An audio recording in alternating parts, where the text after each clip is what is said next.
It began like so many stories no one believes at first, beneath a cloudless sky where the hum of tires against asphalt is the only sound breaking the quiet.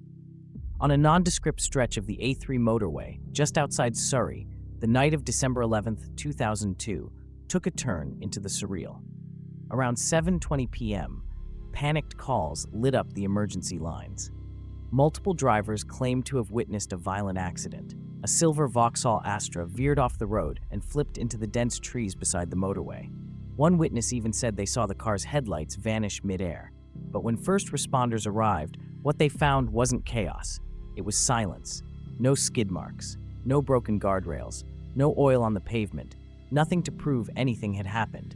But the callers were adamant, shaken, convinced of what they saw. It wasn't a vague impression.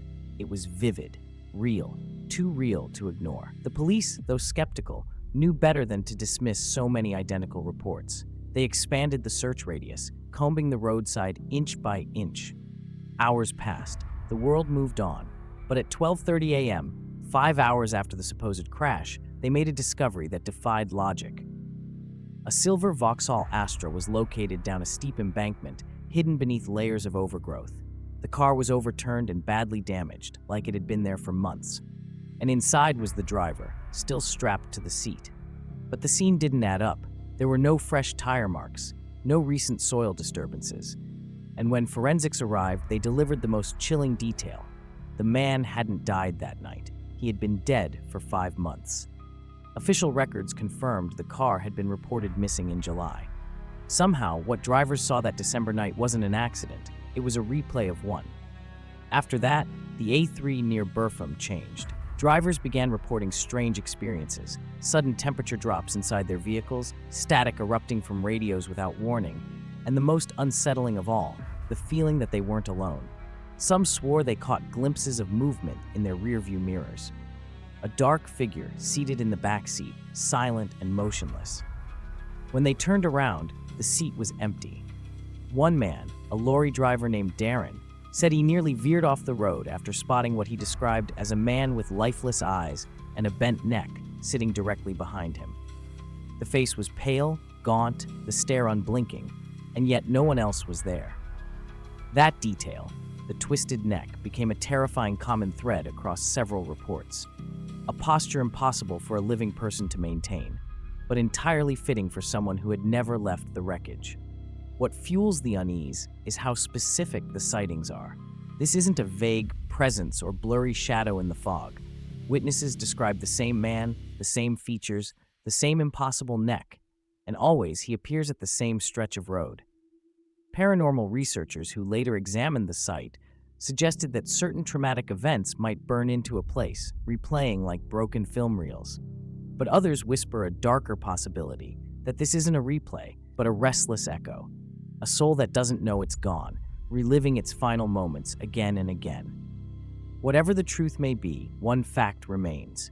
If you're ever driving the A3 at night and you feel that cold prickle down your spine, don't look in the mirror. Because if you see him once, you might see him again. And the second time, he might not just be watching.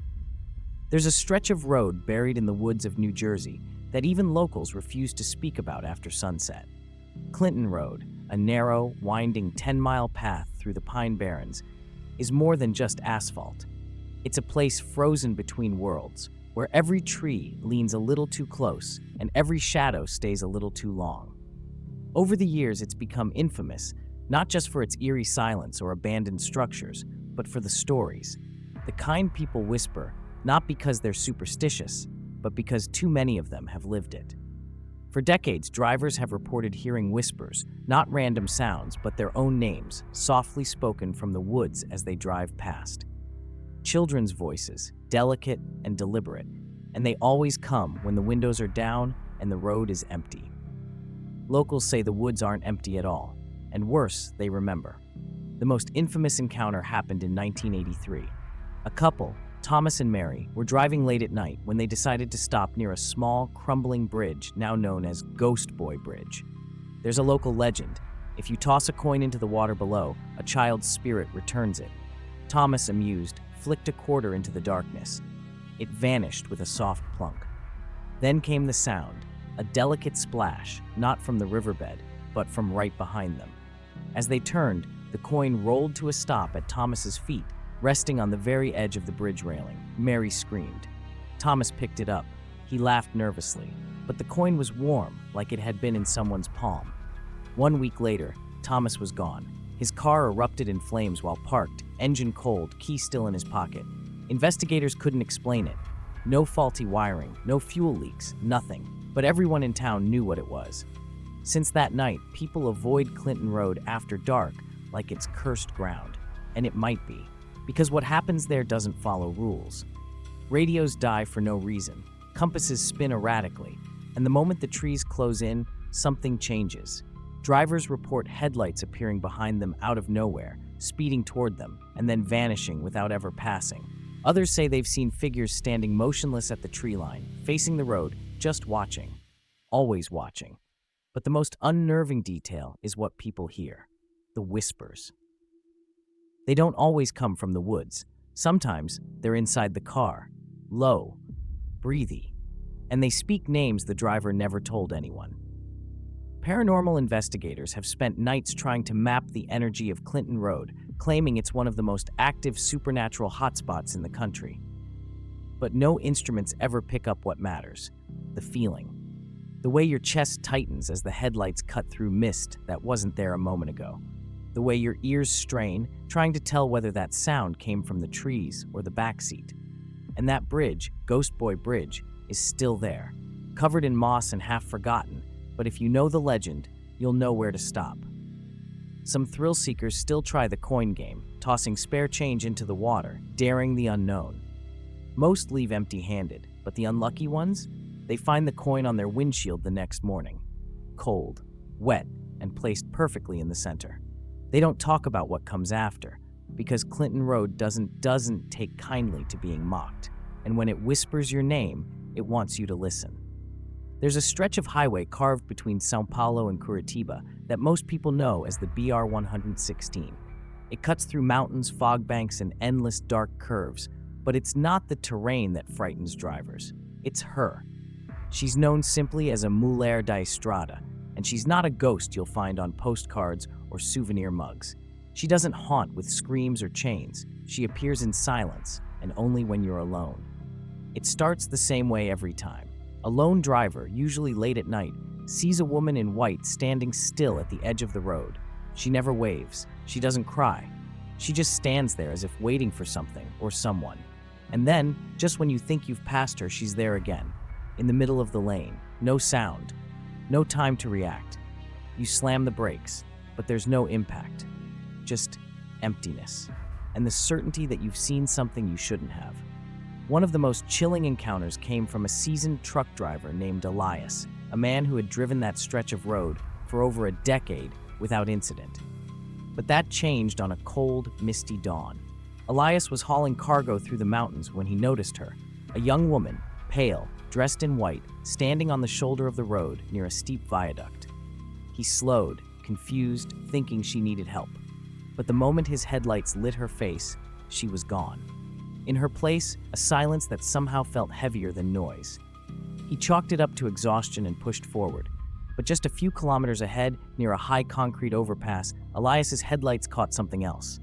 There she was again, sitting this time, perched on the guardrail, smiling. And her smile wasn't warm, it was knowing, like she'd been expecting him. Elias would later say he should have turned around. But drivers have routes, schedules, logic. He kept going. Days later, he returned to that same stretch, same cargo, same truck, and the unthinkable happened. His vehicle veered off course and crashed near the same viaduct. By some miracle, Elias survived with only a fractured arm and a scar above his temple. But what haunts him isn't the crash, it's what he saw just before it. He claims that seconds before the truck hit the rail, she was in the cabin, not outside, not in his mirrors, beside him. Her face inches away, her eyes locked to his. And though she never spoke, Elias swears he heard something, a thought not his own, whispering, "This isn't over."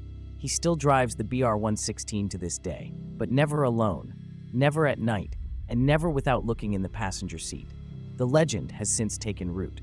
Locals call her a que nunca travessa sozinha, the woman who never crosses alone, because if she appears once, she's not done. Her presence marks something, a countdown, a warning. No one knows who she was in life. Some say a bride, taken in an accident the night before her wedding. Others whisper that she was pushed from that very viaduct decades ago. But all agree on this: she chooses her moments. She shows herself to those driving solo, and when she does, it means your path is now tied to hers. Drivers who've seen her say the same thing. It's not just what you see, it's what you feel. A chill in your lungs, a shift in your thoughts, and the lingering sense that you're no longer alone, even if the cabin is empty. So if you're driving the BR-116 and see a woman in white, don't stop. Don't slow down. And whatever you do, don't look beside you.